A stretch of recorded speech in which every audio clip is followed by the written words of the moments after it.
Hey guys, Nick Horton here, the Iron Samurai, and this is another episode of Weightlifting Academy. In this drill, you're going to help yourself fix positions from the floor to the hip in the snatch, but at the same time, you're going to be able to build strength because you can go as heavy as you can so long as you follow the primary rule, which is to not fuck it up. By not fuck it up, I mean good technique. Now, I'm calling these the Terminator Snatch Deadlifts or the Terminator Snatch Pulls. The name doesn't really matter. It's called different things by different people. So as Shakespeare said, a snatch pull by any other name is still a deadlift.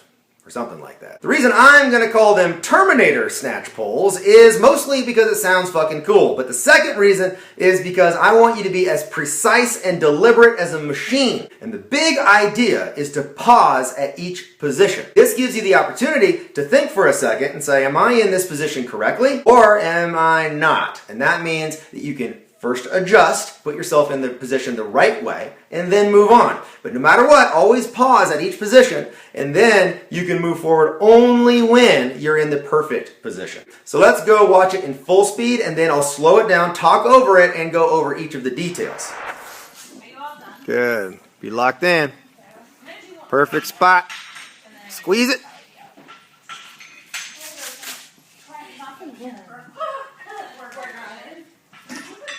Okay, we got Tamara the Terminator here. She's going to show you the Terminator Snatch Deadlift or the Terminator Snatch Pull. You can call it whatever you want to. The point is precision. That's why I'm calling it Terminator. I want you to be very precise and conscious of everything that's going on. So you get yourself locked in the start position, and I want you to pull up to the knee and stop there. At the knee position, you are going to go through the litany in your mind of all the things you know you're supposed to be doing at the knee position, and make sure you're doing them before you move on.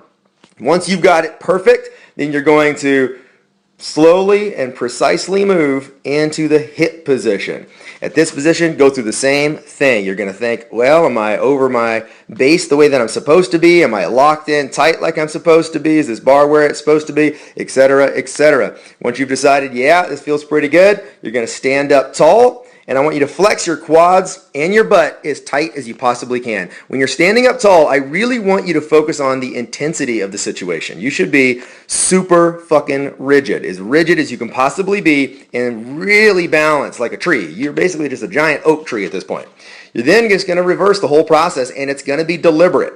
You're going to get back to the hip position, stop, go through it again in your mind. Am I in the perfect position or am I slightly off? Make sure you put yourself back in a perfect position before you move on.